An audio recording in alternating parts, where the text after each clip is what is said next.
Hello दोस्तों, कैसे हो? आपका स्वागत है तिरपान स्टडी सेंटर में। आज जो हम करने जा रहे हैं हिस्ट्री का चैप्टर अत्यंत महत्वपूर्ण है हर एक क्लास के बच्चों के लिए। खास तौर पे जो यूपीएससी एग्जाम तैयार करना चाहते हैं तो इस वीडियो का जो है फायदा उठा सकते हैं और ये काफी इंपॉर्टेंट भी उनके लिए रहेगा। चलिए देखते हैं हमारा आज टॉपिक क्या है। The Vedic age, there is a 1500 BC to the 600 BC. There is a most important chapter here. The most important point arrive here, the Vedic text. So what do you mean the Vedic text? There is some important for the BA student and also here a UPSC student. The Vedics is a text, and first of all your mind, what is a Veda? What is a Veda? There is a first important point arrive your mind. There is a what is a Veda is derived from to the roots is a Ved, which mean to know. There is a word is a Veda is a mean to the square knowledge of containing in the text known as the Vedic text. And two categories of texts are included in the corpus of the Vedic literatures, and these are the mantra and the Brahman. There is a mantra is a category from the course of the Vedic text and has a four is a separate collection, and these are the as a Rig Veda, Samveda, Ajurveda, and Arthaveda. The Brahmans, not to be confused with the Brahmanicals, is a class of porous text is containing to the explanation of the mantras, as well as their sacrificial is the details. There are four Vedas together with the Brahmans are also known as the Shruti. There is a Shruti. Shruti here is hearing that which is was directly heard by the sages. The Ranyakas is a literature forest terraces, and there is a Upanishad sitting down to the beside. There is a most important here. Adina Sakas is a literacy for forest trees, and Upanishad is a sitting down to the beside. Are mainly is a appendix to the Brahmans, and these are known as the Vedanta. The Vedanta end of the Veda and containing the philosophically is a discussion here. The Rig Veda is a collection of the 1028 hymns and divided into the 10 is a mandals. They are the earliest is a composition and the hence depict their life of the earlier Vedic life peoples in India. There is a some Veda is a collection of the verses is a mostly taken from to the Rig Veda, but is arranged in there is a poetry form of facilitated their singing. The Yajurveda is found in the two recensions in black is a black and the white and are fully of a tulle. There is a format to the public history. There is individually there is a Artha Veda is a collection of the magic spell and the charms to be wore of the evil spirit and diseases. There is a most important here Artha Veda. The Artha Veda here is a collection of magical spell and the charms to be word of the evil and spirit of the disease. Carefully study however show that is a Vedic text reflects to the stage of development in the term of literatures as well as the social and cultural evolution. The Rig Veda, which is there is the oldest Vedic text, reflect on the stage of the social and cultural development, whereas there is the other three Vedas is a reflect is another stage. The first stage is known as the Rig Vedic period. There are first stage here Rig Vedic period or earlier Vedic period, and there the later is a stage is known as there is a later Vedic period. The age of the earlier Vedic period is a correspond with there is a date of composition of the Rig Vedic humans, and the date has been to the fixed between to the 1500 BC and 1000 BC here. The later Vedic period is a place between to the 1000 BC and 600 BC. Recently, the Rig Veda has been included by the UNESCO in the list of the literature signifying the word human heritage. There is a most important for the Rig Veda here. यहाँ पर जो हमारे समक्ष आया है अत्यंत महत्वपूर्ण topic जो फर्स्ट है, ये जो है वैदिक काल के अंतर्गत है। इसमें जो हम 1500 BC से लेकर 600 BC तक के जो है हम बात करेंगे। ये कई मानने में BA वाले बच्चों के लिए और जो UPSC एग्ज़ाम को देना चाहते हैं उन बच्चों के लिए काफ़ी इंपॉर्टेंट रहेगा, क्योंकि इसमें सभी बातें जो है विस्तार पूर्वक चर्चा किया जाएगा। तो आप इस तिरपान स्टडी सेंटर के साथ बने रहिए और वीडियो को अंत तक देखना मत भूलिए। अगर वीडियो को अंत तक नहीं देखिएगा, पूरा चैप्टर नहीं समझिएगा, तो यह अधूरा जानकारी आपके समक्ष रहेगा, जो आपके लिए फ़ायदेमंद नहीं रहेगा। अगर हम बात यहाँ पर करें वैदिक साहित्य की, तो कहते हैं वैदिक साहित्य बहुत ही महत्वपूर्ण था, क्योंकि वैदिक साहित्य में हमने बहुत कुछ जानना है। हमने कहते हैं वेद क्या है। सबसे पहले आपके दिमाग में यही आता होगा कि भाई वेद क्या है और वेद हमारे लिए इतने कितने जरूरी क्यों है। दोस्तों, वेद बहुत इंपॉर्टेंट है। अगर आप वेद की बात करें तो क्या वेद जो है विद धातु से लिया गया, जिसका अर्थ होता है जानना, यानी इंफॉर्मेशन कलेक्ट करना, जानना। कहीं से भी तो आप जान सकोगे ना। ये वेद शब्द का अर्थ है वेद साहित्य के रूप में जाने वाले वैदिक साहित्य में निहित पवित्र ज्ञान होता है। वैदिक साहित्य की संपूर्ण जो है ग्रंथवाली में 2 प्रकार की पुस्तकें शामिल है, यानी 2 तरह की पुस्तकों को जो है इसके अंतर्गत आता है। ये है मंत्र और दूसरा है ब्राह्मण। देखिए, मंत्र और ब्राह्मण 2 जो है प्रकार ग्रंथवाली शब्दवाली जो है बहुत इंपॉर्टेंट है। मंत्र वर्ग की जो है ग्रंथवाली वैदिक ग्रंथों की प्रमुख ग्रंथवाली रही है, जिसमें 4 पृथक ग्रंथ सम्मिलित है। आपको पता होना चाहिए कि हमारे जो मंत्र वर्ग की जो है ग्रंथी है, वैदिक ग्रंथें हैं, वो ऋग्वेद है, समवेद है, यजुर्वेद है, अर्थवेद है। ये 4 वेद जो है बहुत काफ़ी इंपॉर्टेंट है और यह इसका हमारे जीवन में बहुत ही महत्वपूर्ण योगदान है, क्योंकि हर एक ग्रंथ जो है अपने खासियत से भरा पड़ा है। ब्राह्मण ग्रंथों को जो है ब्राह्मणीय वर्ग मानने की जो भूल ना करें, क्योंकि ब्राह्मणीय जो है ब्राह्मणीय नहीं हो सकता है। वास्तव में गद्य रूप में लिखे गए ग्रंथ है, जिसमें मंत्रों की परिभाषा को विस्तार दिया गया है, जिसमें बलिदान संबंधी कर्मकांड भी इसमें सम्मिलित है। ब्राह्मण सहित 4 वेदों में उपलब्ध साहित्य की श्रुति कहते हैं, यानी इसे हम क्या कहते हैं दोस्तों? श्रुति कहते हैं। ब्राह्मण सहित 4 वेदों में उपलब्ध जो साहित्य है उसको हम श्रुति कहते हैं, जिसे प्रत्यक्ष रूप से ऋषियों ने सुनाया गया था, क्योंकि उस समय सिर्फ सुनाया जाता था, लिखा नहीं जाता था। इसलिए श्रुति का इसका नाम दिया गया कि भाई हम जो थे ऋषि मुनि से बात को सुने थे, जाने थे, इसलिए इसको श्रुति का नाम यहाँ पर एक्सप्लेन किया गया है। देखा जाए तो अरण्यक शब्द अर्थ है जंगल संधि पत्र, यानी अरण्यक शब्द जो है वास्तविक शब्द जंगल संधि पत्र, और उपनिषद का मतलब तो आपको पता ही होगा कि पास में ही बैठे और बैठ के आप ज्ञान प्राप्त करें, उसे उपनिषद कहते हैं। यानी गुरुओं के समक्ष बैठ के ज्ञान प्राप्त करने को ही हम उपनिषद कहते हैं। ये मुख्य रूप से ब्राह्मण ग्रंथों के जो है परिष्ठ है, और इसमें वेदांत यानी वेदों का अंत, वेदांत यानी वेदों का अंत भी कहा जाता है। इसमें दार्शनिक विचार विमर्श जो है पूरी किया गया है। अगर हम ऋग्वेद की बात करें तो देखा जाए तो 1028 मंत्रों का संकलन है, यानी ऋग्वेद में 1028 मंत्रों का संकलन है, जिसे हम 10 मंडलों में बांटा गया है। ये आरंभिक रचनाएं हैं। अंदर इसमें भारत के वैदिक कालीन लोगों के आरंभिक यानी प्रारंभिक जीवन का उल्लेख भी यहाँ किया गया है। समवेद काव्य पदों का संकलन है, जो अधिकतर ऋग्वेद से लिए गए हैं और इन्हें काव्यात्मक रूप से दिया भी गया है ताकि इन्हें गाया जा सके। यानी कि पहले के समय में इन वेदों के जो होते सामवेद जो होते थे उसमें गाया जाया करता था। ठीक है, तो ये बहुत काफ़ी इंपॉर्टेंट बात आता है। अगर यजुर्वेद की बात करें तो यजुर्वेद 2 रूपों में मिला है, एक है श्याम यानी कृष्ण और एक शुक्ल यानी सफ़ेद, और इसमें जो है सार्वजनिक और व्यक्तिगत रूप में किए जाने वाले अनुष्ठानों का विवरण किया गया है। यानी आप समझ सकते हो कि समवेद में जो है वहाँ पर जो है गाने वाली जो है किया जाता था, गाया जाया करता था। यजुर्वेद में अगर देखा जाए तो इसमें अनुष्ठानों का विवरण किया गया था। अगर हम बात करें अर्थवेद का, तो अर्थवेद में आपको पता ही होगा कि जादू तंत्रों और मंत्रों का संग्रह था, जिसका प्रयोग भूत प्रेतों को भगाने और रोगों के उपचार के लिए किया जाता था।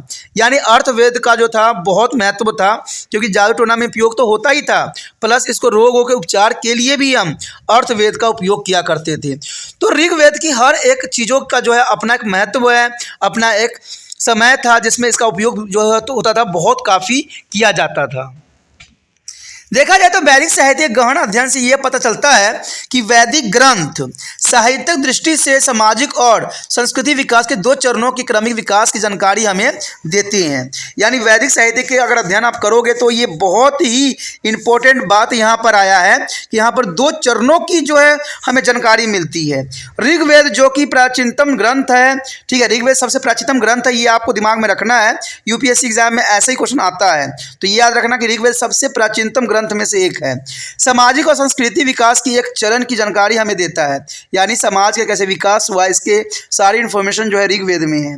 अन्य तीन वेद दूसरे चरण के विकास क्रम को जानकारी देते हैं। प्रथम चरण के ऋग्वैदिक काल या जो है प्रारंभिक वैदिक काल भी हम कह सकते हैं, और उसके बाद के चरण के हम उत्तर वैदिक काल कहते हैं। आरंभिक वैदिक काल जो है ऋग्वैदिक मंत्रों की रचना का काल माना जाता है और 1500 ईस्वी से लेकर 1000 ईस्वी के कालखंड के इस काल अवधि में रखा गया है। तो ये बहुत काफ़ी इंपॉर्टेंट है, ठीक है। देखिए, आरंभिक वैदिक काल ऋग्वैदिक जो है मंत्रों का रचना का काल है और इसकी समय अवधि क्या है दोस्तों, 1500 ईस्वी पूर्व से लेकर 1000 ईस्वी पूर्व के मध्य माना गया है। ऐसे ही क्वेश्चन पूछा जाता है वहाँ पर, ठीक है। उत्तर वैदिक काल की अवधि 1000 ईस्वी से लेकर 600 ईस्वी मानी जाती है, यानी 1000 से लेकर जो है 600 ईस्वी किसकी मानी जाती है, उत्तर वैदिक काल की, ठीक है। तो ये काफ़ी इंपॉर्टेंट है, ठीक। ऐसे ही क्वेश्चन जो है यूपीएससी एग्जाम में पूछा जाता है, जहाँ बच्चों को जो है एमसीक्यू के चक्कर में वो अपना माइंड को डिवेट कर देते हैं, क्योंकि उनको चैप्टर उन्होंने समझा नहीं होता, इस वजह से इनकी इतनी प्रॉब्लम आती है। हाल ही में संयुक्त राज्य शैक्षिक वैज्ञानिक और सांस्कृतिक संगठन यूनेस्को द्वारा जो है ऋग्वेदों को विश्व जो है मानव धरोहर को साहित्य में शामिल किया गया। देखिए, अब जो है विश्व में भी इसका जो है जागरूकता पैदा हो रही है, और देखिए ऋग्वेद को जो है एक विश्व मानव धरोहर के साहित्य में शामिल किया गया है। अब देखिए कितनी बड़ी जो है यहाँ अपॉर्चुनिटी मिली है और कितना बड़ा जो है यहाँ पर कदम उठाया गया है यूनेस्को के द्वारा, यानी संस्कृति संगठन द्वारा ये उठाया गया है कि ऋग्वेद को जो है हम मानव जो है विश्व मानव धरोहर के रूप में इसको सम्मिलित करें। The next topic is a migration of the Aryan. There is a most important topic here. The author of the Vedic hymns as were to the Aryan. But who were to the Aryan? First of all, your question, your mind, who were the Aryans? In the 19th century, Aryan were considered as a race. Now it is a thought of there is a strict group of people who spoke Indo-European language. There is a speak Indo-European language from which later immigrated, and Sanskrit is Latin, is a Greek, etc. This is a reflect from to the word in this is a language which are similar in a sound and meaning. Thus, the Sanskrit word is a mantris and pitris or is a similar to the Latin matter and pater. That is the most important here. There's same word in the Latin and the Sanskrit word mantri pitri, and the Latin is a mentor pater. Similarly, the inner of the Hittite is a Turkish language is similar in the to Indra of the Vedas, and the Suryas is the Marathas of the Kasishti is a Manopustima. Yani Mesopotamia is the inscription and the equivalent of the Vedic Surya on Marut. That is the most important here. On there are Mesopotamia and the inscriptions, and originally the Aryans seem to live somewhere in the steppes stretching from the southern Russia to the Central Asia. From here a group of they migrate the northern west India and come to this called Indo-Aryan or just Aryan. The archaeologist is the evidence of the migration come from what is known as the Andronovo. Is a culture situated in the southern Siberia. The culture is a flourish in the second 11 BC is from here. People moved to the north of Hindu Kush, the area known as the Bactrians, Margana, and the archaeologically is a complex and from here they entered India. During the period between 1900 BC to 1500 BC, we get in this is religious is evidence horse, pork, wheels, fire cutter, and the cremation, which is a forming important part of Aryan life in India. Apart from this, there is an artifact and the is a ceramics is also suggests the movement of people from the Central Asia religions to the South Asia regions. And however, it is may be noted that some scholars still agree that the Aryan were to the indigenous people of India and that they did not be come from outside. The new peoples come in the serval is a batches, span serval is 100 years. All this is a well interaction between to the Indo-Genesis inhabitant and the new commerce is continually. One of the important results of the process of interaction was that the Vedic form of the Aryan language has become a predominant in the entire northern western India. The text is composed in this language as I mentioned above are popularly known as the Vedic text. Here show the map. Here show the map is the most important 3500 BC to 1500 BC. There is a map of this type. There is the most important here Arabia, India, China, Asia, and the Aryan is come here. The Aryan is a mark of is here arrow show the Aryan come in India is a 2500 BC. The Indos. There is the most important here. यहाँ पर जो हमारा अत्यंत महत्वपूर्ण topic आया है आर्य का हस्तांतरण। देखिए आर्य के जो है बहुत काफ़ी इंपॉर्टेंट है। अगर हम जो है वैदिक काल के बारे में कर रहे हैं तो आर्यन के बारे में जानना बहुत इंपॉर्टेंट है। कहते हैं आर्यन जो है दूसरे जगहों से भारत में प्रवेश किया और उन्होंने यहाँ पर जो है कई सालों तक अपना जो है अस्तित्व बनाए रखा।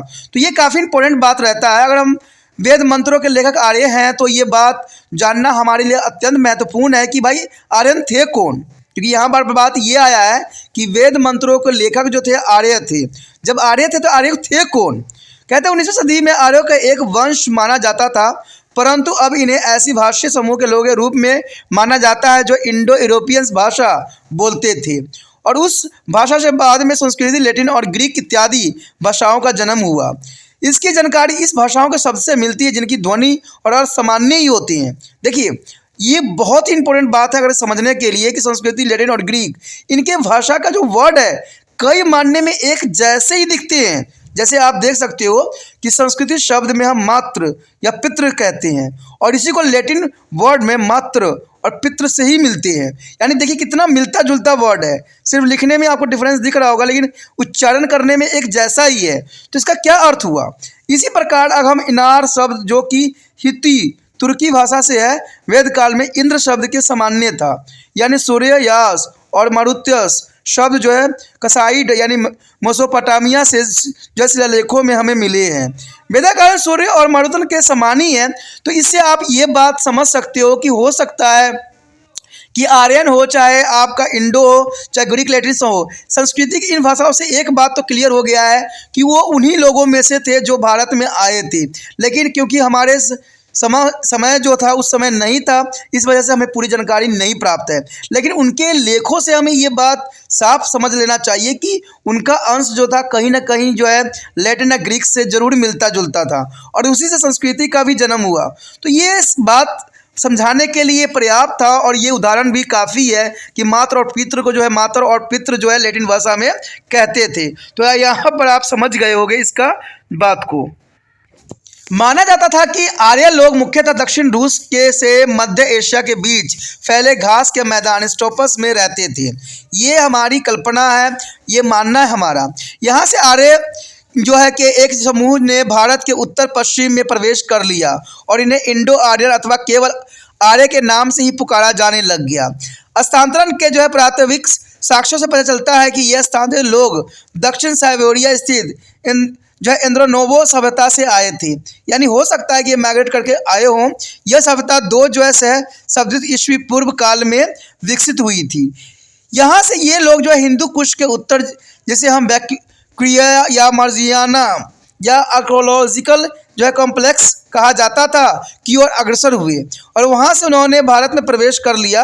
इस काल में यानी 1900 ईस्वी से लेकर 1500 ईस्वी के दौरान इन क्षेत्रों में हमें घोड़े, आयु पहिए, अग्नि की उपासना और शवदाह के जो है साक्ष्य हमें मिलते हैं। यानी शव जो थे उसको कैसे जलाया करता था इसका भी हमें साक्ष्य मिला है।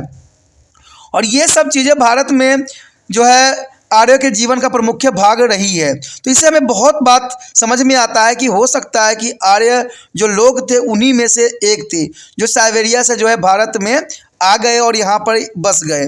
क्योंकि कहते हैं कि उस समय लोग वो बसा करते थे किसी क्षेत्र में जहाँ पर जो है उपजाऊ मिट्टी हो, वहाँ की कंडीशन जो है फेवरेबल कंडीशन हो और वहाँ पर रहने लायक अवस्था हो, तो वो लोग बहुत आसानी से वहीं पे माइग्रेट कर जाते थे। आज के समय में भी देखोगे लोग गाँव से पलायन शहरों में इसलिए कर रहे हैं क्योंकि वहाँ पर सुख सुविधाएं मिल रहे हैं। तो हो सकता है ऐसा ही समय उस समय भी रहा हो और ऐसा होता ही है। ठीक है, तो ये सारी बातें जो इस बात को साक्ष्य करने के लिए कंप्लीट है कि हो सकता है कि आर्य उन्हीं में से एक थे। इसके अतिरिक्त अगर कलाकृति और मिट्टी के बर्तनों के अवशेषों से भी यह संकेत मिलते हैं कि लोग जो है मध्य एशिया से दक्षिण एशिया क्षेत्रों की ओर स्थानांतरित हुए हैं। परंतु कुछ विद्वान अभी भी इस तर्क पर बहस करते हैं कि भाई शायद ऐसा ना हो। अब देखिए, बहस करना तो जनरल सी बात है कि अगर हम बहस नहीं करेंगे तो नई कंक्लूजन नहीं निकलेगा। आर्य भारत के जो है स्वदेशी लोग थे और किसी भी बाहरी स्थान से भारत में नहीं आए। ये बहुत से जो है जो स्कॉलर है उनकी थिंकिंग है जो कि बहुत अलग बताती है। ठीक है, लेकिन क्या था, देखिए दोस्तों, उस समय की जो साक्ष्य है हम उसी को ही प्रमाण मान सकते हैं क्योंकि हमारे पास वहाँ पर जीवित प्रमाण नहीं है। सिर्फ हमें कुछ साक्ष्य जो मिले हैं उसी बेस पे जो है हम इसको जो है शब्दालिक अर्थ बना सकते हैं। नए लोग कई हजार वर्षों की अवधि के दौरान अनेक समूहों में भारत आए थे और इस अवधि में जो है देशज आबादी और बाहर से आए नए लोगों में परंपरा जो है कार्यकलाप चलते रहे। परंपरा कार्यकलापों की प्रक्रिया के परिणाम स्वरूप एक मुख्य बात यह हुई कि आर्यों की वैदिक किस्म की भाषा संपूर्ण उत्तर भारत के क्षेत्र की प्रमुख भाषा बन गई और इस भाषा में रची गई प्रचलित पुस्तकें जिनकी उल्लेख के ऊपर दिया गया है वैदिक साहित्य कहलाया। देखिए, इस बात को आप इस तरह से समझ सकते हो कि जिस तरह के इंडिया के जो लोग होते हैं अभी देखते हो हर एक देश में फैले हुए हैं, तो इंडिया से कुछ ना कुछ लेके जो है अपने दूसरे देशों में वो लोग जाते हैं। तो वो अगर मान लीजिए अगर वो पूरे दुनिया ख़त्म हो जाता तो ये तो हम कह सकते हैं कि ये यहाँ के लोग जो थे दूसरे देशों में हर जगह फैले हुए थे। तो ये सब बात एक साक्ष्य के रूप में होता है।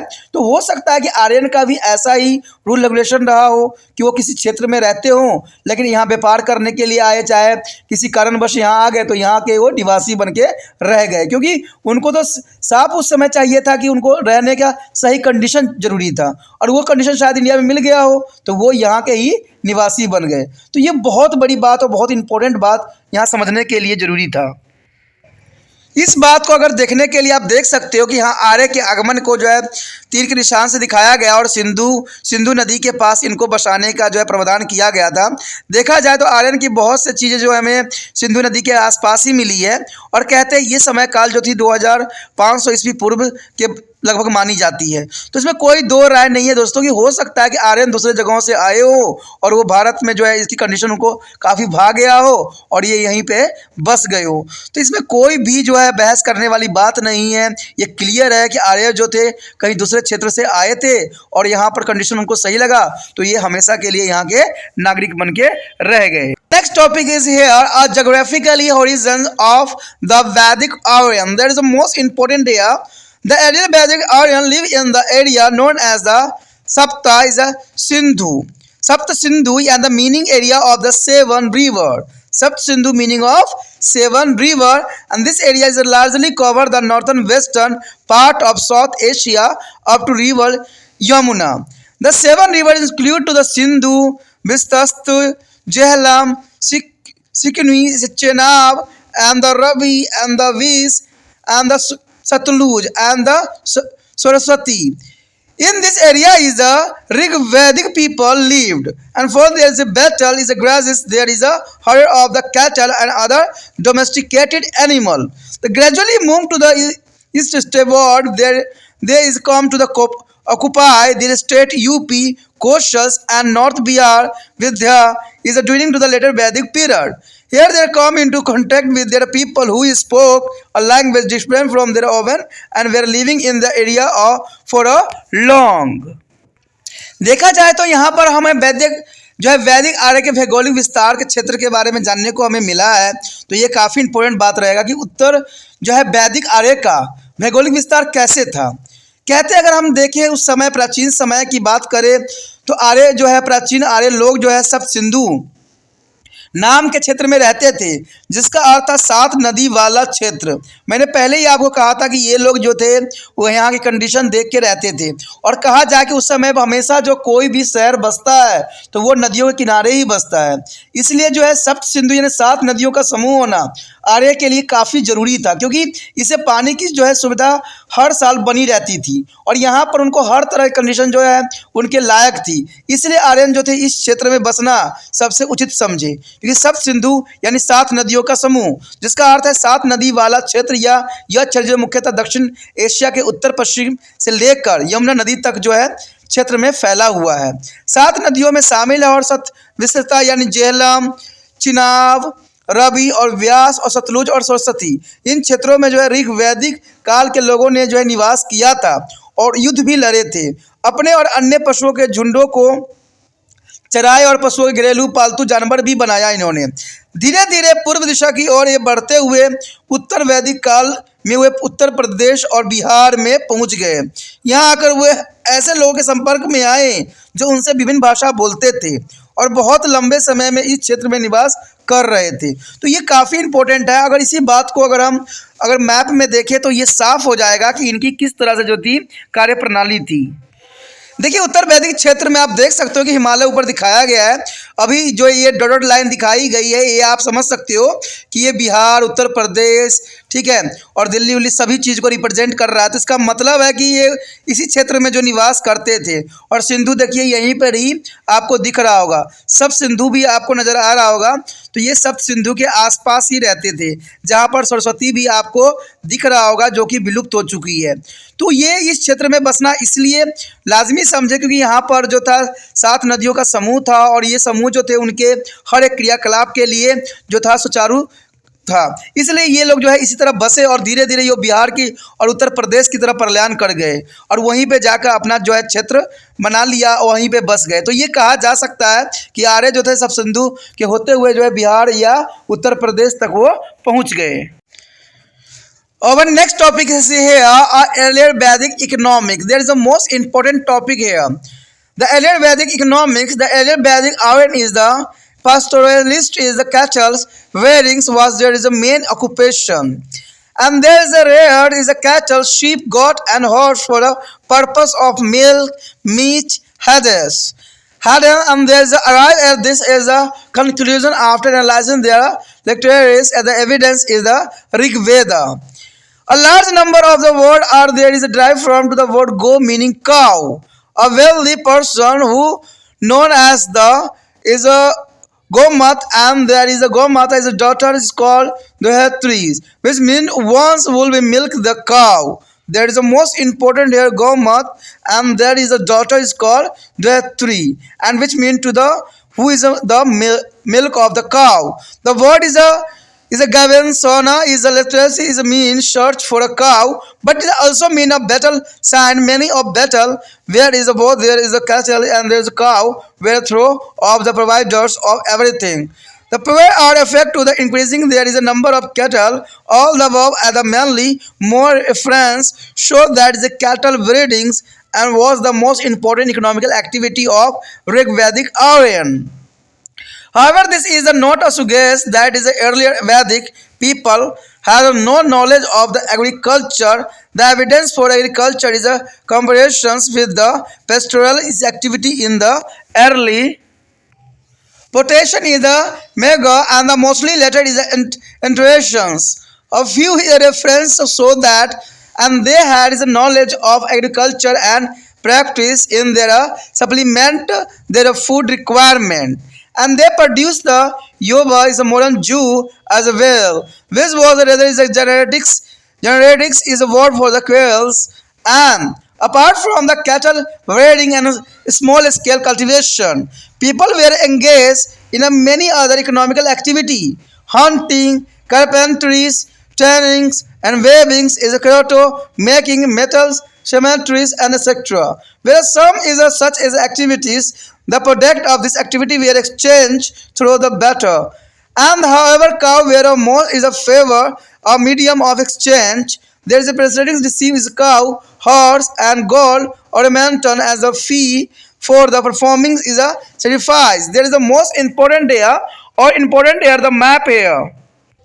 Here show the later Vedic zone. There is the most important here on show in this diagram is a map. There is the most important the Himalayan is the and Madhyams, and there is a Sindhu Indus and Kurus, and there is the Ganga. There is the most important diagram. There is a यहाँ पर जो हमारे समक्ष आया है आरंभिक वैदिक अर्थव्यवस्था। देखिए ये जो है हमारा पार्ट ऑफ वैदिक काल के अंतर्गत ही आता है कि आरंभिक वैदिक काल में यहाँ के अर्थव्यवस्था कैसे था, कैसे जो थे वैदिक काल में आर्य लोग अपना जीवन यापन करते थे। ये बहुत बड़ा प्रश्न आता है कि उनका जीवन शैली किस प्रकार का था, क्या वो उनका रहन सहन बहुत ही विस्तृत था, ठीक है। लेकिन ये बात जानने से पहले हमें समझना पड़ेगा कि उनका क्या अर्थव्यवस्था था। अगर देखा जाए हम वैदिक काल की बात करें तो ये साफ हो जाता है कि प्राचीन वैदिक आर्य लोग जो थे पशुपालक थे, यानी पशु को ही पाला करते थे, उसी से अपना जीवन की हर एक आवश्यकता को पूरा किया करते थे।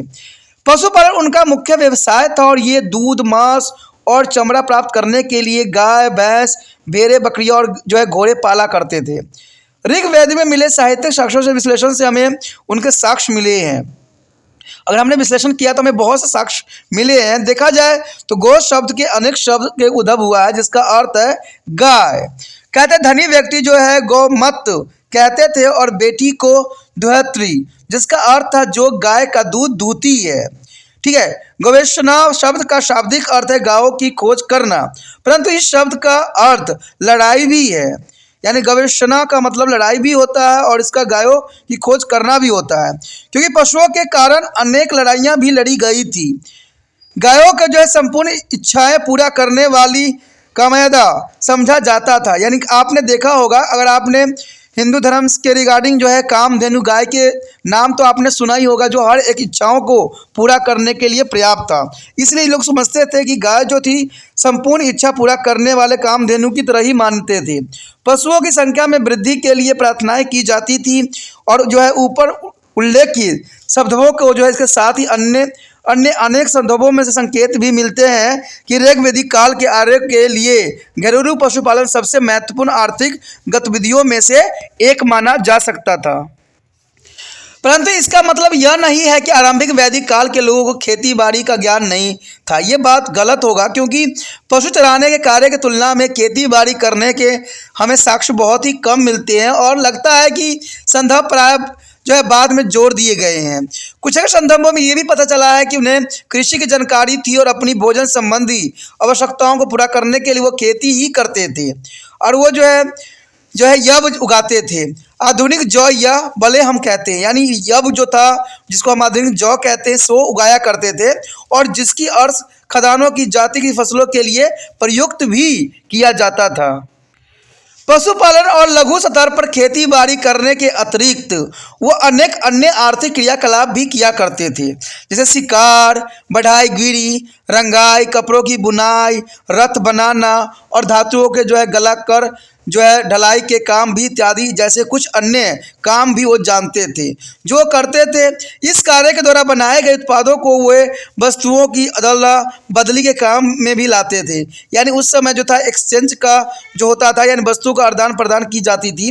परंतु वस्तु विनिमय का सबसे पसंदीदा माध्यम थी गाय, यानी गाय को उस समय बहुत ही महत्वपूर्ण समझा जाता था। बलियों के लिए अनुष्ठानों के उपरांत ब्राह्मण पुजारी को गाय, घोड़े, सोने के गहने शुल्क के रूप में मिलते थे। तो काफ़ी इंपॉर्टेंट इस समय का जो था अर्थव्यवस्था थी, कहते हैं हर तरह से समृद्ध थी, लेकिन फिर भी ये जो था बहुत ही इनका गायों का जो है इस समय बहुत काफ़ी महत्व दिया जाता था। The next topic is a changing in the later Vedic phase. There is the most important here are changes in the later Vedic phase. During the later Vedic phase, agriculture became a mainstay of the Vedic people. The many other rituals as were to introduce to imitate their process of agriculture. Intended there is a agriculture processing. It is also as speak of the plungings with the yokes of 6 and the 8 oxen. Their buffalo has been to domesticated for their agriculture purpose. That is the most important here of buffalo. The animal was extremely useful for the plunging.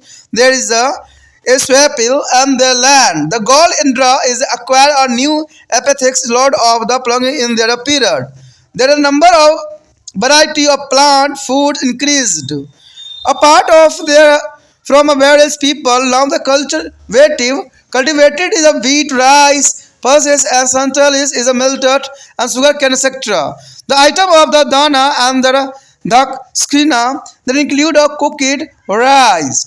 And thus with there is a beginning of the food production agricultural produce began to be offered in our rituals. Chilla and from which is the first widely use of vegetable food oil was derived increasingly is come to be used in a ritual. The main factor is expansion of iron is a culture during the later Vedic period was the beginning of use of iron around to the 1000 BC. The Rig Vedic people is the name of a metal is called Arneas, which was either copper and bronze. In the later Vedic literature, Arias was the qualified with the Syama and the Krishna, and the meaning black to the denoted to the iron. And archaeologists has showed that iron began to use around to the 1000 BC, which is also period of the later Vedic literature. The northern and eastern part of India, to which there iron later is a migrated, receive more rainfall than the northern western part of India. As a result, this regions is there covered with the thick rainforest, which could not be cleared by the copper or stone tools used is a Rig Vedic people. The use of iron tools now help people clear the dense rainforest, and particularly there is a stamps left after burning in a more effective manner. The last tract of the forest land could be converted into cultivables is a piece is related leisure time. The iron is a plug could turn their soil from to the deeper potations, making it a more fertility. This process seemed to have begun during the later part of the Vedic period, but the effect of iron tools and the implement become evident only toward the end of the later Vedic period. There has been to the continuous increase in the population during the later Vedic period due to the expansion of the economical base on agriculture. The increasing number and size of the planted Greek wares is a settlement in the Dobabs area. Sure, this is with the passage of the time. The Vedic people also acquire better knowledge of the seasons. The measurings and irrigations, all this development is resulting in the substantial encouragement of content settlements such as the Hastinapur and the Sukhambis toward the end of the later Vedic period. And this settlement is slowly began to acquire characteristics of the town. And such a rudimentary is a town inhabited mainly by their chief princes and the priestess, and the artisans were supported by their peasants and who could be spared for them some part of their produce or voluntaries involuntarily. There is the most important here. यहाँ पर जो हमारे समक्ष आया अत्यंत महत्वपूर्ण topic उत्तर वैदिक काल में आए परिवर्तन। देखिए उत्तर वैदिक काल में बहुत से परिवर्तन देखने को मिला है और ये हमारे साक्ष्य के रूप में देखा जा सकता है। उत्तर वैदिक काल में जो है कृषि वैदिक लोगों का मुख्य व्यवसाय बन गया था और खेती बाड़ी की प्रक्रिया शुरू करने के लिए अनेक धार्मिक अनुष्ठान आरंभ किए गए थे। इसमें यह भी कहा गया कि हल चलाने के लिए 6 और 8 जोड़े बैल जोते जाएं। भैंसों की खेती के उद्देश्य से घरों में पाला जाता था और दलदलीय भूमि पर हल चलाने के लिए यह पशु बहुत ही उपयोगी था। इंद्र देवता को इस काम में नया जो है उपनाम दिया गया था कि कृषि का देवता, यानी इंद्रदेव को कृषि का देवता के रूप में उस समय नाम दिया गया था। और पौधे में उगाए जाने वाले खाद्य पदार्थों की संख्या में धीरे धीरे काफ़ी वृद्धि हो गई। जैसे जौ के अतिरिक्त अब ये लोग गेहूँ, चावल, दालें, मसूर, बाजरा, ठीक है, गन्ने इत्यादि की खेती भी करने लग गए थे। कहते हैं पका हुआ चावल दान दक्षिणा की चीज़ों में शामिल किया जाता था और इस प्रकार खाद्य उत्पादों की शुरुआत के बाद कृषि के उत्पादनों को धार्मिक अनुष्ठान में दान किया जाने लग गया। तो ये काफ़ी इंपॉर्टेंट बात यहाँ पर आता है। तिल, जिसमें सर्वाधिक खाद्य वनस्पति तेल निकाला जाता था, धार्मिक कर्मकांड में प्रयोग किए जाने लगा। यानी देखा जाए तो उस समय तिल का बहुत महत्वपूर्ण था। तिल एक अनाज होता है जिसमें से तेल निकाली जाती है और इसका उपयोग जो है वनस्पति तेल के रूप में उस समय किया जाता था। यानी तिल में बहुत सारे तेल निकलते थे। उत्तर वैदिक काल में आर्य सभ्यता के विस्तार का एक मुख्य तत्व था। 1000 ईस्वी पूर्व के आसपास लोहे के प्रयोग की शुरुआत होना, यानी लोहे के प्रयोग ने बहुत कुछ इनको सिखा दिया और बहुत कुछ इनको जानने को मिला। ऋग वैदिक काल के लोग जो था अयस नाम की जिस धातु से परिचित थे वो शायद तांबा या कांसा रही होगी।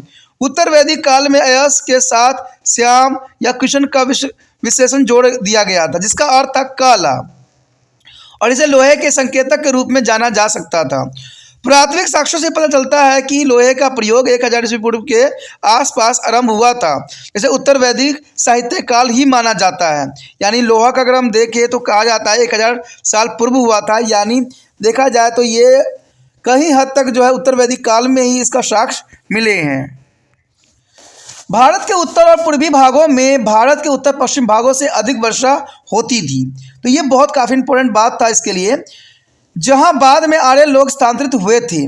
वर्षा के परिणाम स्वरूप यह क्षेत्र घने जंगलों से भर गया था, जिसका सफाया ऋग वैदिक काल के लोगों द्वारा प्रयोग किए जाने वाले तांबे या पत्थर के औजारों से होना संभव नहीं था। घने वर्षे वनों का अच्छे ढंग से सफाया करने के लिए लोहे के औजारों ने बहुत ही सहायता किया। खास तौर पर जल्ले वन के बाद बच्चे पेड़ों के बड़े बड़े ठूठों को पहले की तुलना में कम समय में विस्तृत जंगली भूभागों को कृषि योग्य भूमि में परिवर्तन किया जा सकता था।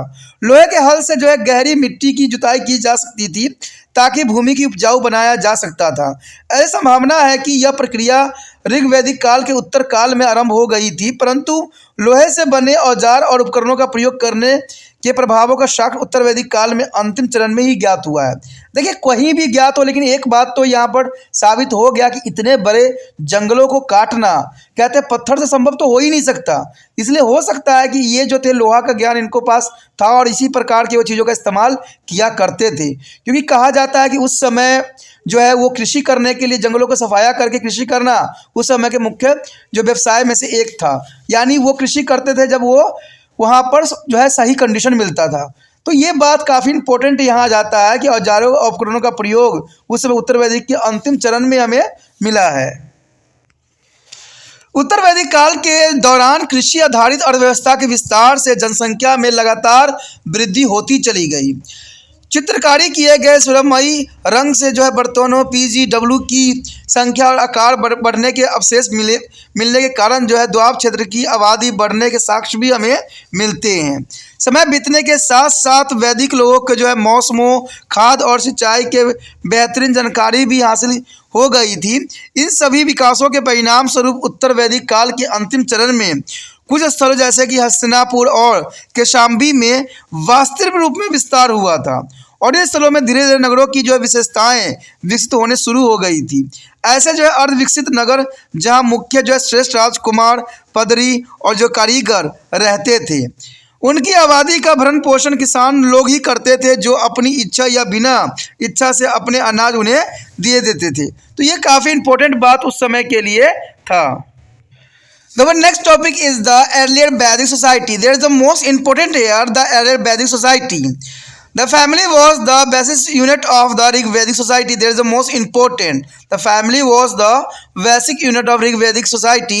It is a patriarchal is the nature of the monogamous was the usually norms of marriage, but the chief at the time is the practice is a polygamy. There is the most important here of patriarchal is a nature. There is the most important monogamy and polygamy. The marriage took place after the 10 to the majorities. The maturity is after the marriage their wife went to her husband as a house. The family was a part of the large groupings called the Vice is the clan, and one of the more than one clans is made the Jana or tribe. The Jana was the largest social unit. All the number of a clan where is related to each other by the blood relation. The membership of tribe was the base on birth and not a residence in the content area. Thus, the member of the Bharata tribes were known as the Bharatas. It did not imply any territory. The Rig Vedic society was a simple and largely an egalitarian society. There was no caste division. Occupation was not based on a birth. The member of families could adopt different occupation. However, the content difference did exist during to the period is a Varna and color was the basis of initially there are differentiation between the Vedic and non-Vedic people. The Vedic people where is a fair, whereas the non-Vedic indigenous people were dark in complexions and spoke a different language. Thus, the Rig Veda is a mentioned Avya Varna and the Dasa Varna, where Dasa has been to the use in the sense of a group different from the Rig Vedic people. Later is a dasa is come to mean a slave is beside their contain a practice during this period, such as a concentration of large share of the booty in the hand of the chief and priest, resulting in the creations of the some is the inequalities within the tribes and during the later part of this Vedic phase. There is the most important here. The warriors and the priests and their ordinary people were to three sections of Rig Vedic tribe. The Sudra is a category is come into the extents only to about the end of the Rig Vedic period. And this means that is a division of the society in the earlier Vedic period was not a sharp. As is indicated by their following verses in the Rig Veda. I am a poet, my father is the physician, and my mother is a gradient grains upon the stone. Stabbing there is a wealth with the varied plant we flow over to desire to the like a cattle. There is a most important Rig Veda flowing is indicated by their following errors to the Rig Veda period. The human society is enjoyed to respectable position, and she was married at the proper age and could be choose the husband of our oven choose. She could be take part in the proceedings of the tribals assemblies called Sabha and Smriti. There is the most important here. यहाँ पर जो हमारे समक्ष आया आरंभिक वैदिक समाज, देखिए आरंभिक वैदिक समाज किस प्रकार की थी। देखा जाए तो ऋग्वैदिक समाज की मूलभूत इकाई परिवार थी, यानी परिवार में वो लोग जो है काफ़ी खुश थे। यह पिता प्रधान समाज था और विवाह की परंपराएं थी।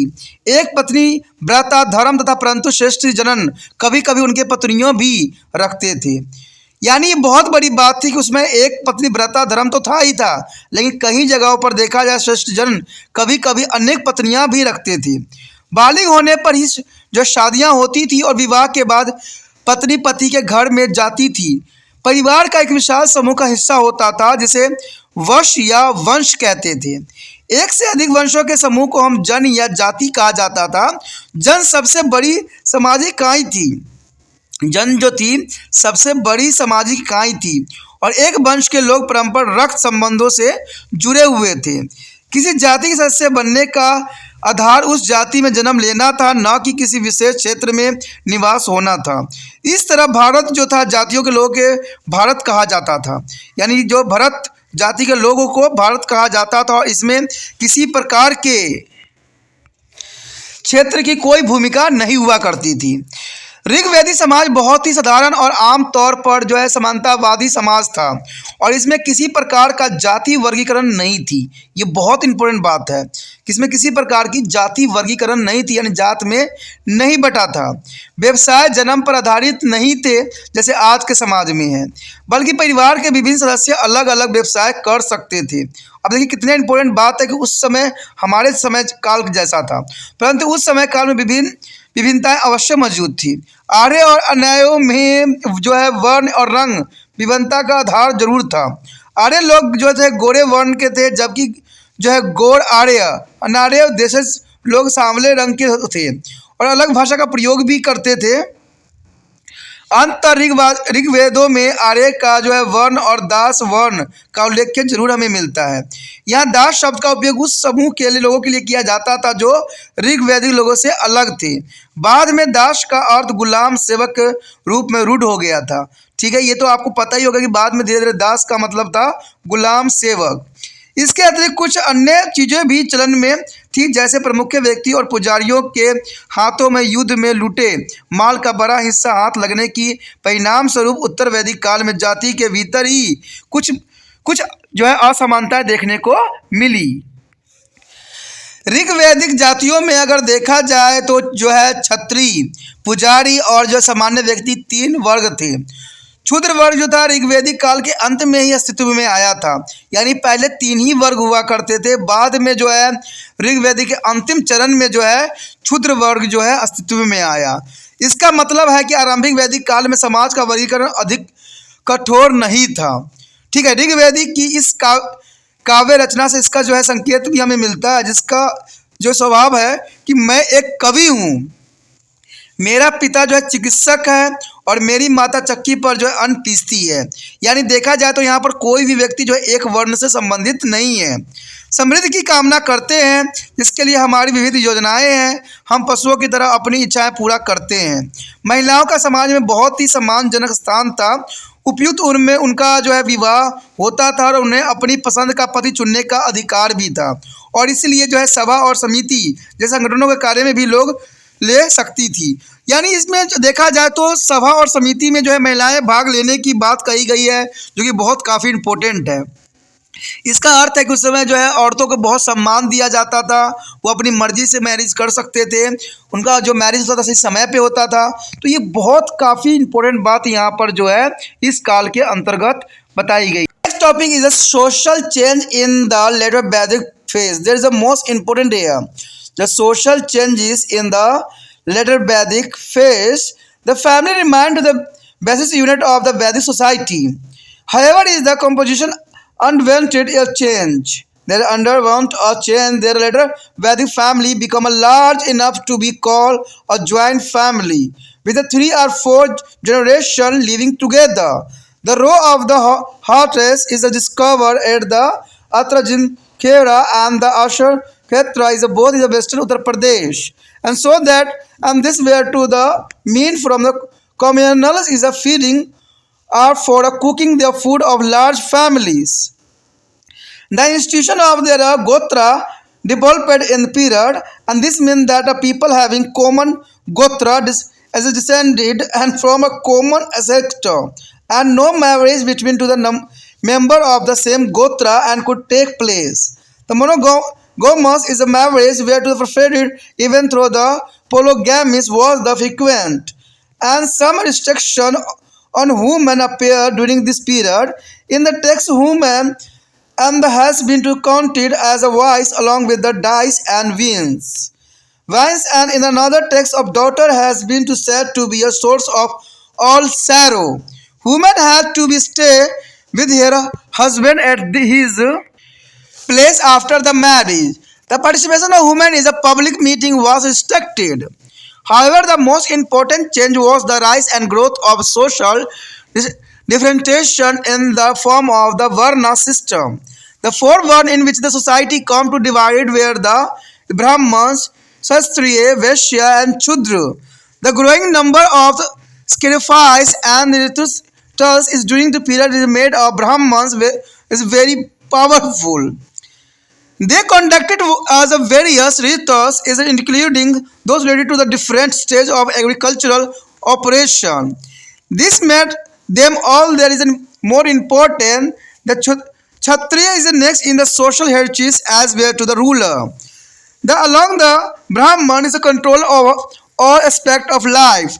The Vaishyas, the most is numerous Varna, where is engaged in the agriculture as well as the trade and artisanal activity. The Brahman and the Kshatriya where is dependent on their tribute, gift and taxes. The paid to them by the Vaishyas. The Shudra there is a fourth Varnas is where at the bottom of the social hierarchies, and there is oriented to be in their service of the three upper Varnas. There is not an entire to be rituals of Upanishad, and the Samakra is investigated on with the scale through the necessaries to acquire education. The other three is a one where is entitled to such as a ceremony and another where is known as the Devisas. This can be constructed as the beginning of the impositions of disability on their Shudras as well as the beginning of concept of rituals pollution. Another important institution that began to take shape was the ashram or different stage of life. there is a brahmacharya, a student life, and the grihastra is the householder.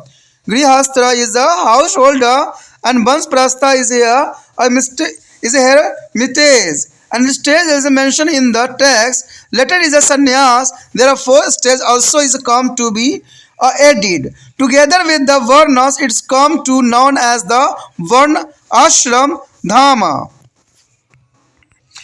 यहाँ पर देखा जाए तो उत्तर वैदिक काल के सामाजिक परिवर्तन, देखिए उत्तर वैदिक काल के सामाजिक परिवर्तन किस प्रकार हुआ और यहाँ पर क्या खासियत ये है। कहते हैं परिवार अभी भी उत्तर वैदिक समाज की बुनियादी इकाई थी, यानी उत्तर वैदिक काल में भी जो है परिवार जो है बुनियादी इकाई थी और यद्यपि इसके रचनात्मक ढांचों में परिवर्तन आ गया था। उत्तर वैदिक कालीन जो है पारिवारिक काफ़ी विशाल हो गए थे और जिसे संयुक्त परिवार कहा जाता था, यानी काफ़ी विशाल होने के कारण ये संयुक्त परिवार में बदल गया था, जिसमें 3 या 4 पीढ़ी के लोग एक साथ एक ही परिवार में रहते थे। पश्चिम उत्तर प्रदेश में जो है अंतरा जिखोरा और जो अच्छी छत्र में मिले चूल्हे की कतारों से पता चलता है कि यहाँ जो है सामूहिक भोज के लिए या फिर विशाल परिवारों के लिए भोजन पकाया जाता होगा। गोत्र की संकल्पना भी इसी काल में विकसित हुई।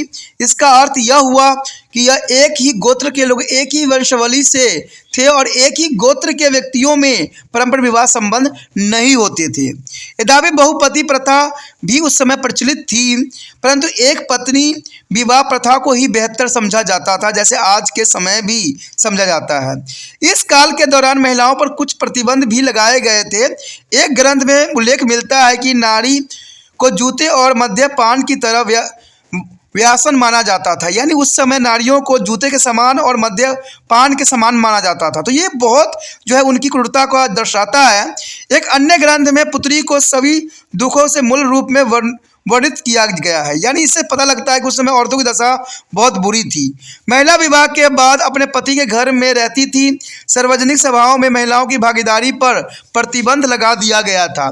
तो इससे साफ जाहिर होता है कि उस समय थोड़ी सी जो रूल रेगुलेशन थी वो महिलाओं के लिए बहुत कठोर हो गई थी। यद्यपि सबसे बड़ी परिवर्तन उस समय तो था, जो सबसे बड़ी बात था वर्ण व्यवस्था की। कहते हैं वर्ण व्यवस्था सबसे अधिक परिवर्तनशील थी के रूप में समाज में वर्गीकरण का उद्भव हुआ और विकास हुआ।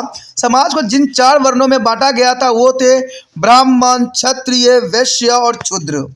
इस काल में बलियों और धार्मिक कर्म कांड की जो है बढ़ती संख्या में ब्राह्मणों को बहुत ही शक्तिशाली बना दिया गया था और विभिन्न प्रकार के धार्मिक अनुष्ठान भी कराते थे, जिनमें कृषि से संबंधित क्रियाकलापों के विभिन्न चरणों में संबंधित अनुष्ठान भी सम्मिलित थे।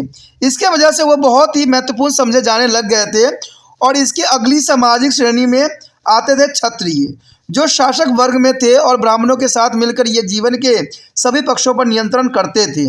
वैश्य वर्ण जो बहुत बड़ी संख्या में थे, कृषि कार्य के साथ साथ व्यापार और कारीगर के काम भी किया करते थे और ब्राह्मण और क्षत्रिय वैश्यों द्वारा दिए जाने वाले दान दक्षिणा उपहार को कर पर निर्भर होता था। क्षुद्र अर्थात चौथे वर्ण के लोग सामाजिक श्रेणी में कम में सबसे निचले स्तर पर आते थे। उन्हें तीनों वर्णों की जो है सेवा करनी पड़ती थी। तो ये बहुत काफ़ी इंपॉर्टेंट बात यहाँ पर आ जाता है कि उस समय ये वर्ण व्यवस्था में बटी थी। दोस्तों अगर आपको इस बात को याद करना है तो आप याद रखना कि जो है मुख को जो है ब्राह्मण का बात बोल सकते हो और जो हमारा बाजू है वो है क्षत्रिय का है, वैश्य पेट हो गया और क्षुद्र जो होता है पैर होता है। तो ये बहुत ही काफ़ी आसान याद करने की तरीका है, ठीक है। अगर आप इस तरह से याद करोगे तो बहुत आसानी से जो है ब्राह्मण, क्षत्रिय, वैश्य और क्षुद्र के कार्य प्रणाली को आप याद कर सकते हो। तो कहते हैं ये सब याद करने के लिए सिर्फ हमें समझ की ज़रूरत होती है। यहाँ पर अगर देखा जाए तो अगर हम क्षुद्रों की बात करें तो क्षुद्रों को जो होता था सभी की सेवा किया करते थे, सभी को सेवा करना ही उनका दायित्व था। उन्हें यही आदेश दिया जाने का प्रावधान था। उन्हें उपनयन, संस्कार, शिक्षा ग्रहण करने के लिए किए जाने वाले पवित्र योपति संस्कार जैसे धार्मिक और कर्तव्यों का अधिकार नहीं था, यानी क्षुद्रों को किसी प्रकार का अनुष्ठान करने का अधिकार नहीं दिया जाता था। अन्य 3 वर्णों के लोगों को इस संस्कार की अनुमति थी, यानी 3 वर्णों को सभी तरह के संस्कार करने का पूरा अनुमति दी गई थी और इसलिए इन्हें जो है द्विज कहा जाता था, जिसका सांकेतिक अर्थ है कि वह 2 बार जन्म लेते थे, यानी द्वि 2 ज यानी जन्म लेना। इसे क्षुद्रों के कमजोर बनाने और धार्मिक कर्मकांडों में बुराइयों की संकल्पना की शुरुआत के रूप में माना जा सकता है।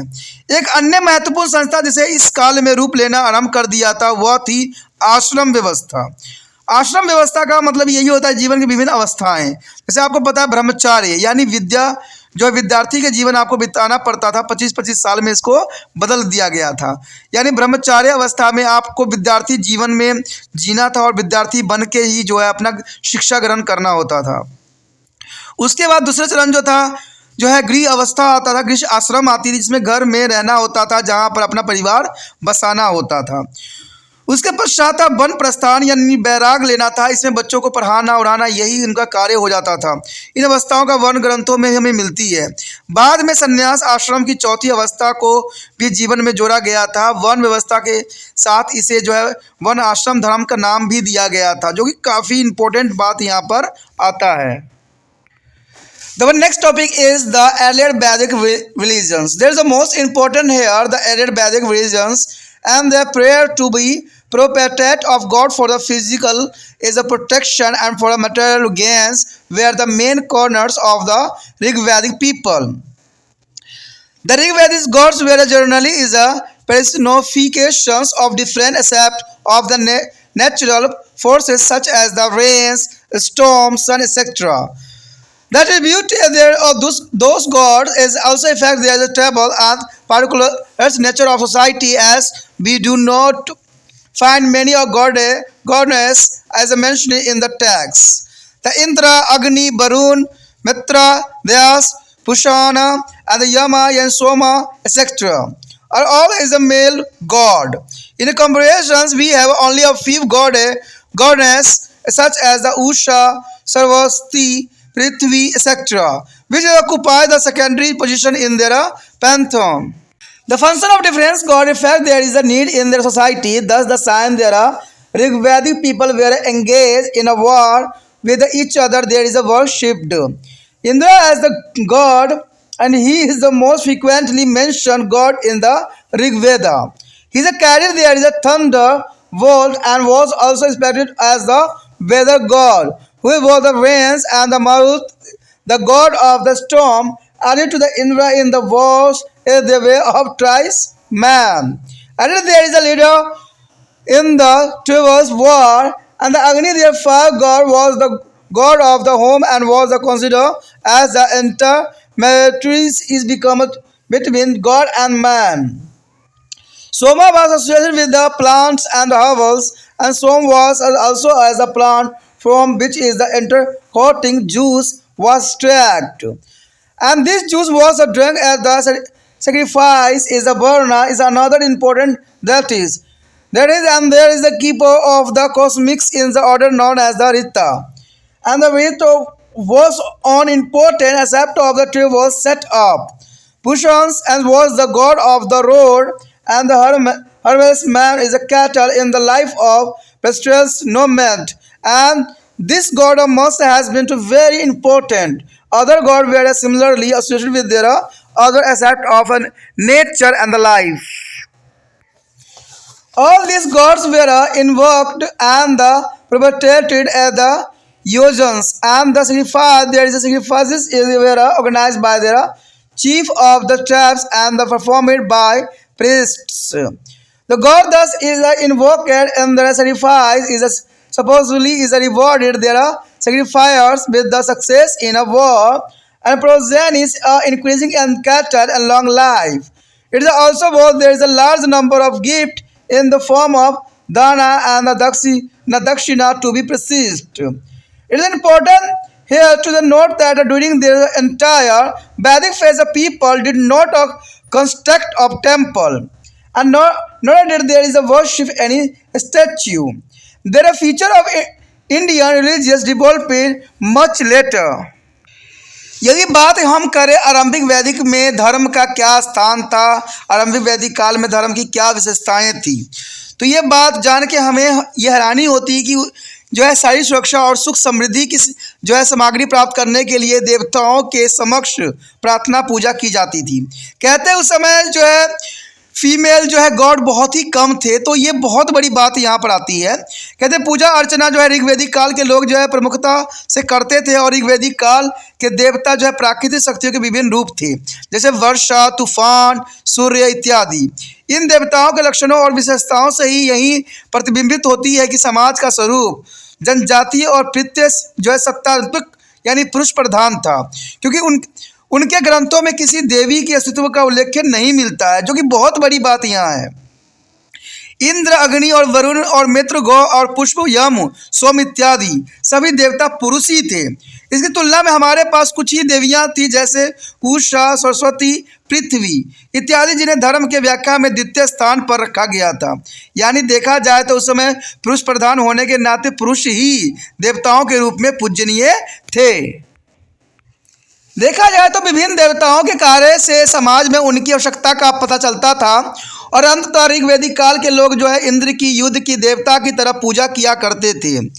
ऋग्वेद में अनेक स्थानों पर इंद्र देव का जो उल्लेख भी हमें मिलता है, और उसके हाथों में ब्रज होता था, यानी ब्रज जो होती थी, जिसको कहते हैं कि दगीची की हड्डियों से बनाया गया था, उसे ब्रज होती थी, और उन्हें मौसम के ऐसे देवता के रूप में भी पूजा जाता था जो वर्षा लाते थे।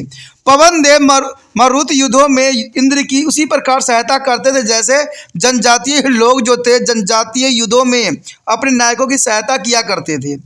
अग्निदेव जो आग के देवता थे, उन्हें घर का देव मानते थे, और उन्हें देवताओं और मनुष्य के बीच की कड़ी माना जाता था। सोम का संबंध पौधे और जड़ी बूटियों के साथ था। सोम का एक ऐसा पौधा था जिसे मादक रस निकाला जाता था, और बलि दिए जाने के समय सोम रस का पान भी किया जाता था। वरुण एक अत्यंत महत्वपूर्ण देव थे, जिन्हें ब्रह्मांड का व्यवस्थापक माना जाता था, यानी वरुण को जो था ब्रह्मांड का व्यवस्थापक माना जाता था, जिसे ऋत कहते थे, और यह ऋत जनजाति व्यवस्था का एक महत्वपूर्ण पक्ष भी था। पुष्प जो था सरके चरवाहों और पालतू पशुओं का देवता था। पशु चराने वाले दोषों के जीवन में इस देवता का जो है बहुत महत्वपूर्ण स्थान रहा होगा। अन्य देवों का भी इसी प्रकार प्राकृतिक और जीवन के अन्य पक्षों में संबंध था। तो बहुत काफ़ी इंपॉर्टेंट बात आता है, ठीक है, जहाँ जो है पुष्य, शर्कों और चरवाहों जो पालतू पशुओं का देवता माने जाते थे, जो कि काफ़ी इंपॉर्टेंट यहाँ पर बात आता है। इन सभी देवताओं का आह्वान किया जाता था, और यज्ञों और बलिदानों के समय इनकी पूजा भी की जाती थी। इन बलियों की व्यवस्थाएं जनजातियों के प्रमुख व्यक्तियों द्वारा की जाती थी, और संपूर्ण कर्मकांड यानी ब्राह्मण पुजारियों द्वारा कराया जाता था। बलियां दिए जाने के समय जिन देवताओं का आह्वान किया जाता था, वो इन बलिदानों के जो है फलस्वरूप युद्ध में विजय, संतान उत्पत्ति, पशुधन में वृद्धि और दीर्घ आयु का वरदान देते थे।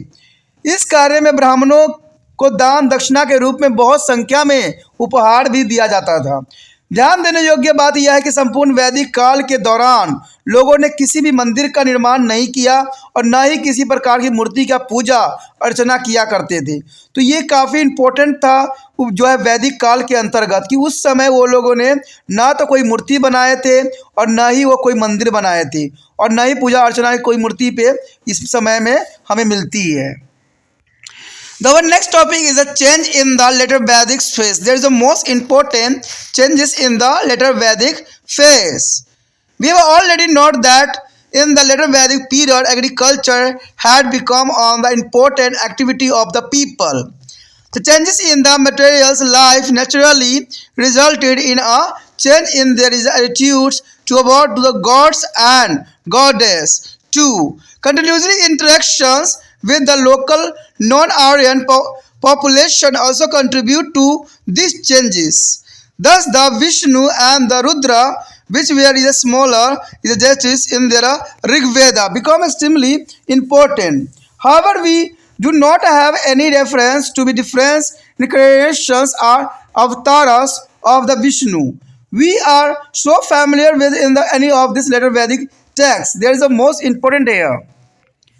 Another important feature was the increase in the frequency and number of their yojana, which is generally indeed with their sacrifice of the large number of animals. This was probably the result of the growing importance of a class of Brahmins and their effort of the maintenance there is a supremacy in their changing society. Supremacy and their changing society, the yojanas, both there is a them large amount of the wealth in form of dana and the dakshina.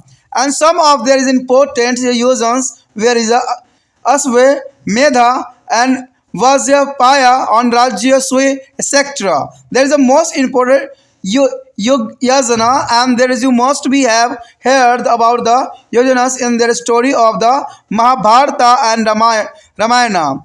In this is a yojanas which is the continued from to the many days of large part of gift way and went to be a Brahmans, and the purpose of this yojanas was to forward it is a firstly is establish the authorities of their chief over to people, and secondly it is the reinforce it to the territorial spread of the palatines and sign people from to the all over the kingdoms were invited and to this sacrifice. You will find it interesting to know that a people began to the oppose and this sacrifice during their later Vedic period itself. A large number of cattle and other animals which were sacrificed at the end of the each yojana must have hampered the growth of economics. Therefore, a path of good conduct and self-sacrifice was recommended for happiness and the welfare in the last section of the Vedas. It's called to the Upanishad. The Upanishads contain two basic principles of Indian philosophy is why there are karma and the transmigration of soul.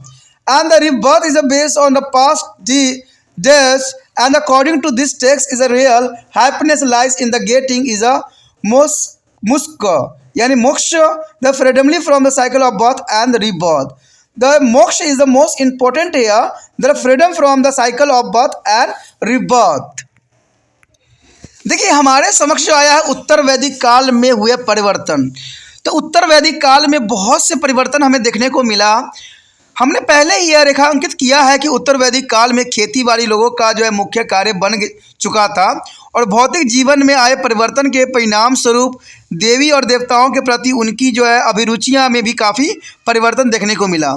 स्थानीय आर्यन लोगों के साथ जो है परंपरा लगातार लेन then ने भी इन परिवर्तनों में योगदान दिया था और इस प्रकार विष्णु और रुद्र जो ऋग्वैदिक काल में कम महत्वपूर्ण देवता थे अब बहुत ही महत्वपूर्ण देवता माने जाने लग गए थे। यद्यपि हमें उत्तर वैदिक काल के किसी भी साहित्य में विभिन्न अवतारों या विष्णु के उन अवतारों का कोई संकेत हमें नहीं मिलती है जिन्हें हम आज परिचित है। तो ये बहुत बड़ी इंपॉर्टेंट बात यहाँ पर आता है। उस काल की एक महत्वपूर्ण विशेषता थी कि बार बार यज्ञ कराना और इसकी संख्या में वृद्धि और उस यज्ञों का जो है समापन प्राय बहुत ही बड़ी संख्या में पशु बलि दिए जाने होते थे। शायद इसका कारण था कि ब्राह्मण वर्ग बढ़ता महत्व और बदलते समाज में अपना प्रभुता बनाए रखने के लिए किए गए अनेक प्रयास था। यानी जो पशु बल थी एक तरह से ब्राह्मणों के द्वारा अपनी वर्चस्व को बनाए रखने का उनका एक षड्यंत्र था। इस यज्ञों से ब्राह्मणों को बहुत बड़ी मात्रा में दान दक्षिणा और संपदा मिलती थी और कुछ प्रमुख यज्ञ थे यशमेघ, वाजपेयी और राजस्वई यज्ञ। ये सारे के सारे यज्ञ जो थे बहुत ही महत्वपूर्ण थे और बहुत जरूरी थे। महाभारत और रामायण की कथाओं में आपने इन यज्ञों के बारे में सुना ही होगा। आपने देखा ही था महाभारत में भी जहाँ पर युद्ध समाप्त हो जाने के बाद जो था युधिष्ठिर ने यज्ञ जो है किया था जिसमें उसने पूरा विश्व को विजय हासिल कर लिया था। अगर रामायण आपने देखा होगा तो उसमें देखा था कि इसमें एक यज्ञ किया गया था जिसमें जो है घोड़ा को स्वतंत्र विचलन करने के लिए छोड़ दिया गया था और लव कुश के द्वारा उसको पकड़ लिए जाने के कारणवश जो है युद्ध भी हुआ था। तो ये सारी जो थे ये यज्ञ थे जिसमें अपने आप को जो है सम्राट घोषित करने का एक सबसे आसान तरीका था, जिसमें जो भी अगर राजा इसके अगर बाध्य करता था, अगर वो घोड़ा को पकड़ता था तो उसको युद्ध करना पड़ता था और बाद में उसको जो है उसकी स्वामित्व स्वीकार करनी पड़ती थी और घोड़ा जिस राज्य से गुजर जाता था उसका स्वामित्व स्वीकार कर लिया माना जाता था। तो इस तरह से जो था अपना वर्चस्व बनाने के लिए जो है अश्वमेध यज्ञ या वाजपेयी यज्ञ या राजस्व यज्ञ किया जाता था। इन यज्ञों जो कि कई दिनों तक चलते थे इनके संपन्न होने पर उपहारों के अधिकांश हिस्सा ब्राह्मण को ही मिलता था, यानी ब्राह्मण को ही सबसे अधिक हिस्सा इसमें दिया जाता था। इन यज्ञों को करने का दोहरा उद्देश्य था कि प्रथम तो इससे लोग के ऊपर वर्चस्व स्थापित होता था, यानी वर्चस्व स्थापित करने के लिए ऐसे यज्ञ किया जाता था, और दूसरा राजनीतिक दृष्टि से भी विशिष्ट प्रादेशिक क्षेत्र में राजनीतिक महत्ता स्थापित होती थी, क्योंकि इससे बलियों में संपूर्ण राज्य क्षेत्र में लोगों की आमंत्रण किया जाता था। इससे उसकी प्रभुता का चार चांद लग जाया करता था। आपको जानकर आश्चर्य होगा कि उत्तर वैदिक काल में इस पशुवध का विरोध होना शुरू हो गया था और बहुत बड़ी संख्या में पशुओं और अन्य जानवरों को यज्ञ के अंत में बलि दिए जाने के कारण आर्थिक विकास में काफ़ी बाधा आने लग गई थी, क्योंकि पशुपालन एक प्रमुख व्यवसाय था। इसलिए वेदांत के उपनिषद कहे जाने वाले साहित्य में समृद्धि और कल्याण के लिए सद्व्यवहार और आत्मयाज्ञ की अनुशंसा की गई थी। उपनिषदों में भारतीय दर्शन के दो मूल्य सिद्धांत निहित थे, यानी कर्म और आत्मा का पुण्य जन्म लेना, अर्थात कर्म अनुसार पुण्य जन्म लेना। इन ग्रंथों के अनुसार वास्तविक परम आनंद मोक्ष यानी मानव को जन्म मरण की आवरण से मुक्ति मिलने पर मिलता था। यानी लोगों को मेन उद्देश्य उस समय यही होता था कि मोक्ष की प्राप्ति करना। मोक्ष की प्राप्ति का अर्थ होता था कि वह जन्म मरण के कर्मों से सदैव के लिए वो मुक्त हो जाया करते थे। The next topic is the most important here, the earlier Vedic politics. There is the most important here. We have a mention above that the chief social unit of the Aryan was known as the Jana. Their chief of unit was the politically leaders called Rajan. The main function of the chief was to protect the Jana and the cattle farm to the enemies. And he was the helper in their task by the tribals is assemblies called Sabha, Samiti, Vidyatha, Jnana, and is a pair of Parishad. There is a most important day, the Parishad. Out of this Sabha and Samiti is where the most important assembly. All aspects of the life were discussed in the assemblies, and this may include a bar, distribution of their spoil of war, and judiciary and religious activity, etc. And thus there is assembly in the way of limited their power of the chief. Interestingly, there is a women were also allowed to participate in the deliberations of the Sabha and Samiti. There is the most important here. The post of their chief was not hereditary. There is a tribes generally elected him. Though there is a succession in the one family was now, but that was not based on the rule of the pre-genitures, and there is the eldest son of acquired to the position. The Purohita is assisted and advised their chief on the various matter. Another than to the Purohita is where to a limited number of other officials is who assist the chief in the day-to-day tribe affair. Senanis and the Kulappa and the Gramanis, etc. are the some of the functionaries which find a mention in the Rig Veda. The Sena and army was not a permanent fighting groups and consist of the able bodies to the tribesmen who were mobilized at their time of the war. And Taskana and the carpenter and the Ratha Kara, their chariot maker were to the responsible for making a chariots. There is no officially mentioned as the collector of taxes. There is a people offered to be chief is what is called Bali, and it was just a voluntary contribution made by their ordinary tribesmen and is a special occasion. All this show that the earlier Vedic politics was the uncomplicated system and the based on the support and active participation of all the tribesmen and situation, however, changed during to the later Vedic phase. There is the most important here. यहाँ पर जो हमारे समक्ष आया है आरंभिक वैदिक राज्य व्यवस्था यानी पॉलिटिकल की इस समय क्या व्यवस्था थी, ये किस प्रकार की जाती थी। तो देखा जाए तो आरंभिक वैदिक राज्य व्यवस्था में बहुत काफ़ी इंपॉर्टेंट बात थी।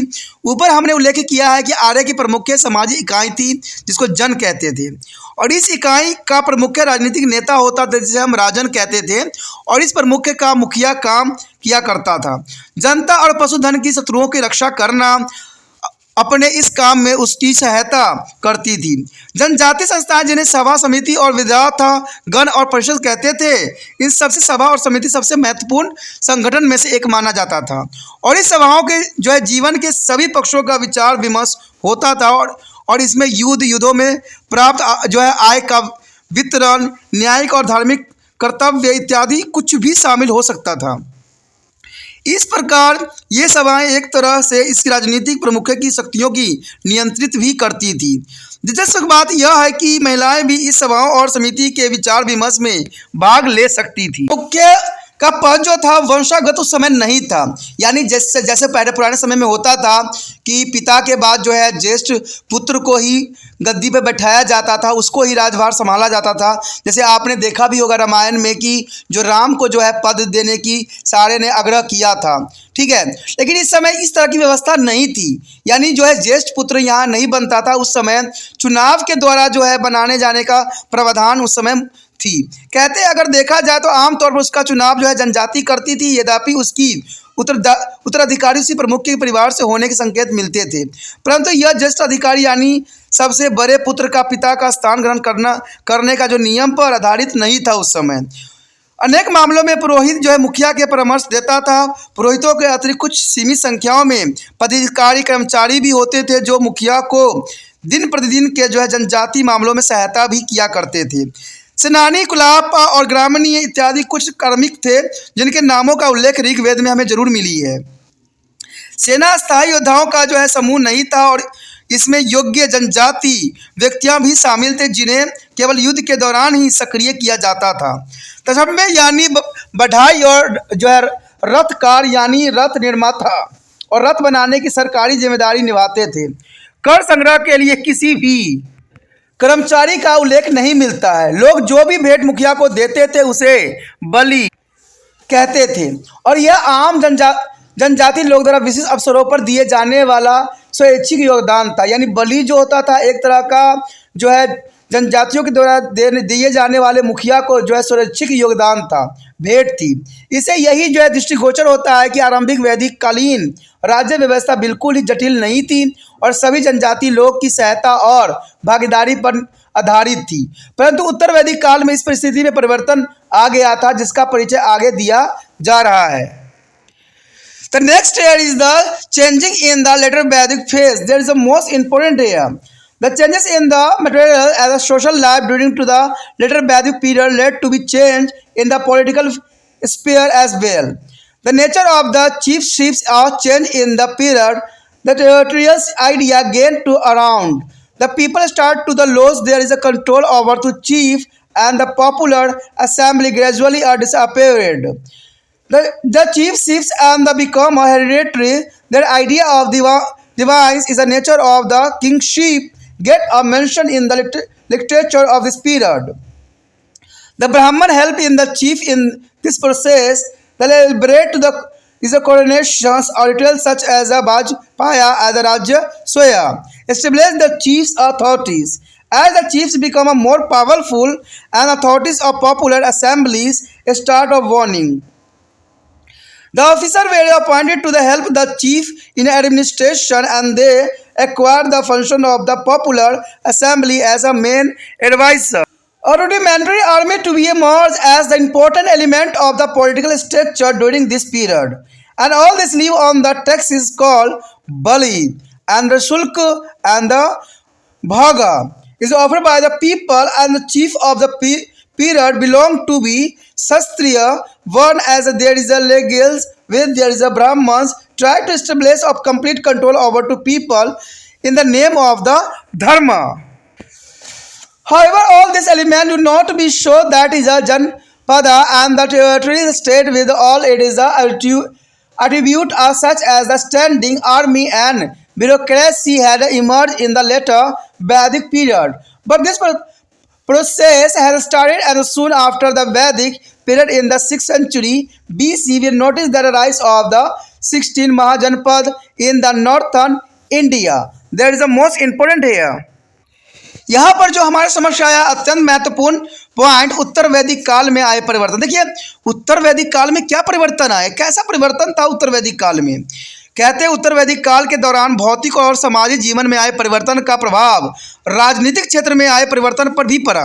प्रमुख जो नेता से लोगों का नियंत्रण ढीला पड़ने लग गया और जिसके परिणाम स्वरूप लोकप्रियता संस्थाएं जो धीरे धीरे समाप्त हो गई।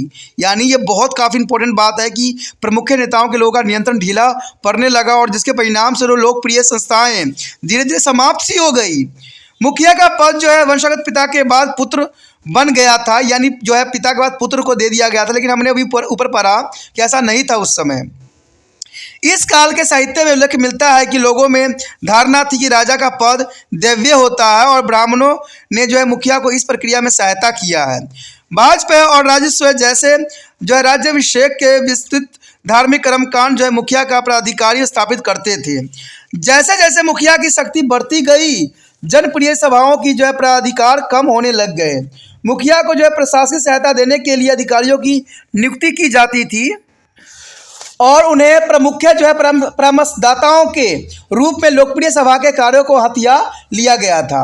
इस काल के दौरान एक आरंभिक सेना की संरचना भी राजनीतिक व्यवस्था का एक महत्वपूर्ण तत्व बन गया था और इन सभी की जो है जीविका लोगों द्वारा दी जाने वाली एक प्रकार के कर जैसे बलि शुल्क और भाग पर निर्भर करती थी। इस प्रकार में मुखिया क्षत्रिय वर्ण से संबंध थे और उन्हें ब्राह्मणों के संयोजन से धर्म के नाम पर लोगों पर नियंत्रण करने का सदैव प्रयास करते रहे।